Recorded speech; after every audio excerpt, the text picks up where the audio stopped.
দাসপুরে প্রতারণার ফাঁদে পা দিয়ে বিপত্তি, লাখ প্রতি অতিরিক্ত 10,000 টাকার প্রলোভন। প্রথমে দেখা, পরে নগদ 4 লক্ষ টাকা নিয়ে হাজির। 4 লক্ষ টাকা নিয়ে হাজির হতেই দুই বন্ধুকে মারধর। 3টি বাইকে 6 জন এসে 2 জনকে মারধর। মারধরের পর টাকা নিয়ে চম্পট। পুলিশের তৎপরতায় রাতেই গ্রেফতার 6। 3টি বাইক সহ 6 ছিনতাইবাজকে গ্রেফতার। উদ্ধার 3,75,400 টাকা। 1 লক্ষ টাকায় 10,000 টাকা বাড়তি দেবো। আসতে বলেছিল নাড়াজলের তালডাঙ্গাকে। আমি আসছিলাম, দিয়ে ওরা সেটিং করা ছিল লোক, 3টা বাইকে 6 জন লোক এসেছিল। আসার পরে আমার নাইলন ব্যাগে 4 লক্ষ টাকা ছিল। ওরা মারধর করে নিয়ে চলে যায়। চলে যাওয়ার পরে বলছে যদি কোথাও কিছু জানাস একদম জানে মেরে দেবো। পুলিশ ক্যাম্পে গিয়ে আমি নির্ভর করলাম, স্যারেদেরকে বললাম, ওনারা সহযোগিতা করলো। কম্বোডিয়া থেকে সাইবার প্রতারণা, পুলিশের জালে জালিয়াতি লিঙ্কম্যান। মুর্শিদাবাদের হরিহরপাড়ায় গ্রেফতার মাসুদ হাসান। 2024 সালে শেয়ার বাজারে লগ্নির নামে প্রতারণা। জলপাইগুড়ি যুবকের 20,63,000 টাকা লুট। কম্বোডিয়া থেকে হোয়াটসঅ্যাপ করে প্রতারণা। দ্বিতীয় যুবক হচ্ছে মুর্শিদাবাদ হরিহরপাড়ার বাসিন্দা, যে হোয়াটসঅ্যাপ গ্রুপের মাধ্যমে ওনাকে প্রলোভন দেখানো হয়েছিল যে 20 লক্ষ টাকা স্টক মার্কেটে ইনভেস্ট করবে। সেই হোয়াটসঅ্যাপ গ্রুপ থেকে ওনাকে কল করা হয়েছিল, গ্রুপ কল হয়েছিল এবং ওনাকে পার্সোনালি কল করা হয়েছিল। সেই আইপি অ্যাড্রেস ট্রেস করে দেখা যাচ্ছে ওই কলটা ফ্রম কম্বোডিয়া ইনিশিয়েট করা হয়েছে। প্রতারকদের মুক্তাঞ্চল 5 রাজ্য, ডিজিটাল আরেস্ট চক্রের রমরমা। 5 রাজ্যে সাইবার প্রতারণা তদন্তে ইঙ্গিত সিবিআই এর। ডিজিটাল আরেস্টের চক্রীরা সক্রিয় দিল্লি হরিয়ানায়, চক্রীদের আস্তানা রাজস্থান, উত্তরপ্রদেশ, উত্তরাখণ্ডে। প্রতারণার জন্য অ্যাকাউন্ট ভাড়া বেশি 5 রাজ্যে। 8 লক্ষ ভাড়ার অ্যাকাউন্টে ডিজিটাল অ্যারেস্ট। ডিজিটাল অ্যারেস্টে যুক্ত 700-র বেশি ব্যাংক। চক্রাভি মিশনে তদন্তে পর্দাফাশ সিবিআই এর।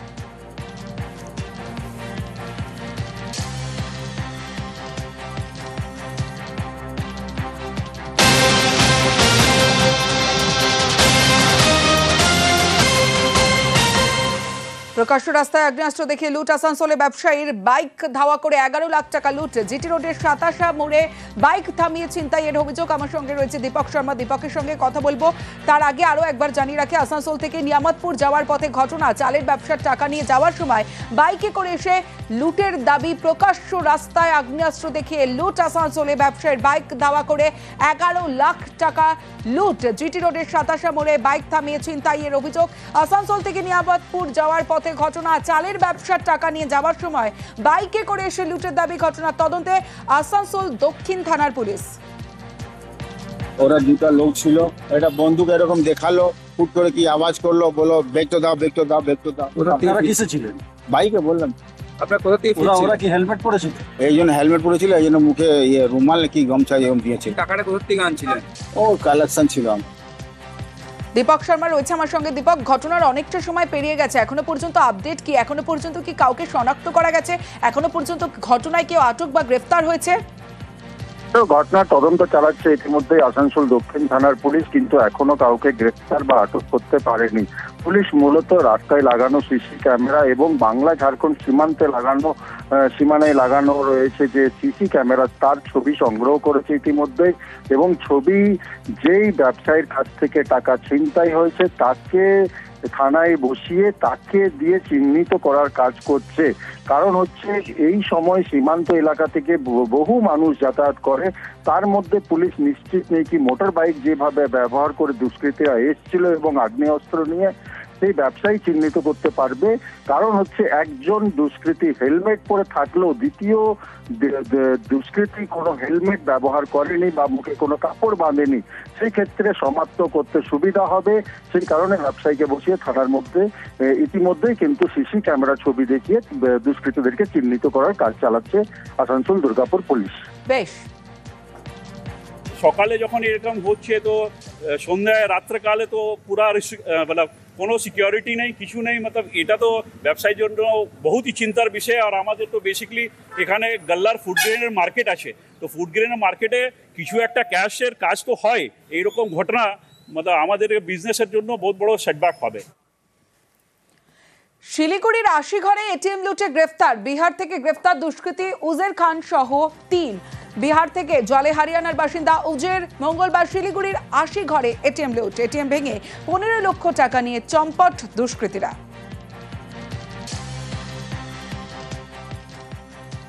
আমরা খবর পাই কি 3:20 সকালে ওখানে একটা গ্যাস কাটার ইউজ করে চুরি হয়েছে।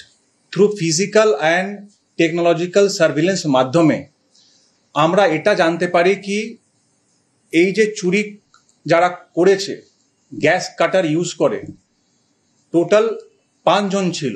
এরা সবাই হরিয়ানার বাসিন্দা। 25 তারিখে আরেকজন যার নাম হচ্ছে উজের খান, তাকে ভক্তিয়াহি থানা আছে under Supaul district in Bihar, সেখান থেকে কালকে অ্যারেস্ট করে নিয়ে আসা হয়েছে। এটিএম কাণ্ডে যাকে গ্রেপ্তার করে আনলো তাকে কদিনের কি দিল? 8 দিনের পিছিয়ে। 8 দিনে আদালত কি বললো? 10 দিনের পেয়ার বসলো, 8 দিন পিছিয়ে এলাও হয়েছে। 8 দিনের পিছিয়ে এলাও হয়েছে। ও তো এটিএম এর কাণ্ডে জড়িত। এটা তো ইনভেস্টিগেশন চলতেছে। হ্যাঁ, পুলিশ ইনভেস্টিগেশন করছে। তদন্তের সাথে এটা দাও। এখন ওরা পুলিশ কাস্টডিতে নিল। কন্যাশ্রীর টাকা পাইয়ে দিতে জালিয়াতি বিবাহিত মহিলাকে অবিবাহিত সার্টিফিকেট। পঞ্চায়েত প্রধানের বিরুদ্ধে সার্টিফিকেট ইস্যুর অভিযোগ। থানা ও বিডিও অফিসে প্রধানের বিরুদ্ধে অভিযোগ। প্রধানের গ্রেফতারির দাবিতে সরব পঞ্চায়েত সদস্যরা। 24 জুলাই ধূপগুড়িতে জালিয়াতির অভিযোগ। ধূপগুড়িতে পঞ্চায়েত অফিসে তালা মেরে বিক্ষোভে সাকুয়াঝোড়া 2 নম্বর গ্রাম পঞ্চায়েত সদস্যরা। পঞ্চায়েত প্রধান উপপ্রধানকে আটকে রেখে বিক্ষোভ। প্রধানের বিরুদ্ধে আরও একাধিক বেনিয়মের অভিযোগ। সঠিক তদন্তের দাবি বিক্ষোভকারীদের। থানায় আমরা একটা এফআইআর করেছি সমস্ত পঞ্চায়েত মিলে, এবং তারই একটা কপি আজকে আমরা বিডিওকে দিলাম। বিডিও সাহেব আমাদেরকে আশ্বস্ত করলেন খুব অল্প সময়ের মধ্যেই তিনি এই ব্যাপারে তদন্তে নামছেন এবং উপযুক্ত ব্যবস্থা গ্রহণ করবেন। এবং সঙ্গে সঙ্গে আমরা বিডিও সাহেবকে এটাও বললাম যে আপনি যদি অতি দ্রুত এ ব্যাপারে প্রয়োজনীয় পদক্ষেপ গ্রহণ না করেন তাহলে কিন্তু আমরা আগামী দিনে সমস্ত সব পঞ্চায়েত এবং আমাদের যে দল একটা বৃহত্তর আন্দোলনে নামবো। ফের খুন তৃণমূল কর্মী। মুর্শিদাবাদের রেজিনগরে তৃণমূল কর্মী খুন। পতিত পাল নামে তৃণমূল কর্মী খুন।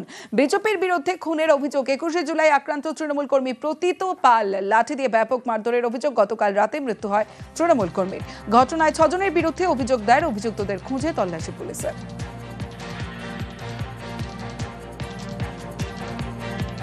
টোটো নিয়ে 7টার দিকে আসতেছিল আমাদের বাড়ি ওখানে ফাঁকাতে। ওই 21 জুলাই ফাঁকাতে পেয়ে মানে 5 জনা রিভলভার ঠেকায় বুকে, গামছা বেঁধে নিয়ে মাঠে নিয়ে যায়, হাতুড়ি দিয়ে সাবল দিয়ে আমার দাদাকে হাত পা ভেঙে যায়। তারপর কালকে 3:30টার সময় মারা গেছে আমার দাদা। 20 জন মতন ছিল। আমার দাদা 6-7 জনকে চিনতে পেরেছে। ওরা বিজেপি পার্টি করে। হুমকি দিয়েছিল বিজেপি লোক এসে। ওর সাথে কোনো ফিলি পেয়ে যাচ্ছে না। ওর সাথে মানে যে উপরে নেতা চলাফেরা করে হইয়া ওকে হয় না। পঞ্চায়েত ভোটের সময় ঝামেলা হয়। করতালি দিয়ে ওরা পঞ্চায়েত ভোটের সময় আমাদের মেরে দিল। আবার পাড়া থাম করে। আপনারা কি পার্টি করেন? আমরা এই যে টিএমসি। শুক্রবারের সন্ধ্যার সময় 6টার সময় ওরা তুলে নিয়ে যায়, মাঠে নিয়ে যায়, মারছে হাতুড়ি দিয়ে, রড দিয়ে, পিঠে, কিচ্ছু দেয় নাই ওর। কারা? বিজেপির লোক। আপনারা কোন পার্টি করতেন? আমরা তৃণমূল। দলে ছিল ওরা 20-25 জন, আর 7 জন মারছে। 20 জন মুখের মধ্যে গাঞ্জা ভরে দিয়েছে, হাত দিয়ে গাঞ্জা দিয়ে বাঁধে আমরা মাঠের মধ্যে নিয়ে মারছে। আমরা বিচার চাই। আমার স্বামীরা মারে ফেলতো, উনাকেও মারে ফেলতো। ওইটাই আমি চাই। আমি লাশ দেখতে চাই ওকে। ওই ছেলে আমি কি করে আমি মানুষ করবো? আমার তো কেমন নাই খাটুয়া, আমি কি নিয়ে থাকবো? সর্বত্র তৃণমূলে লড়াই হচ্ছে, আর বিজেপিকে বদনাম করার একটা চক্রান্ত চলছে। পুলিশ তদন্ত করলে সর্বত্র বেরিয়ে আসবে কি আছে না আছে। আর যাদেরকে বিজেপির কথা বলা হচ্ছিল তারা অনেক আগে তৃণমূলে চলে গেছে। বিজেপি এরকম কোনো কর্মীকে প্রশ্রয় দেয় না। পাড়ার একটা ঝামেলা, সেই ঝামেলাটা পার্টি চলে আসছে, এগুলো ঠিক না। ঘড়ির কাঁটায় তখন 12টা বেজে গেছে। তারপরও স্কুলের শিক্ষকের দেখা নেই। প্রতিবাদে গেটে তালা লাগিয়ে বিক্ষোভ। কৃষ্ণনগরের দোগাছির স্কুলে বিক্ষোভ অভিভাবকদের। শিক্ষকদের বদলি না হওয়া পর্যন্ত আন্দোলনের হুঁশিয়ারি। স্কুল পরিচালনার ক্ষেত্রে সঠিক সিদ্ধান্তের দাবি অভিভাবকদের।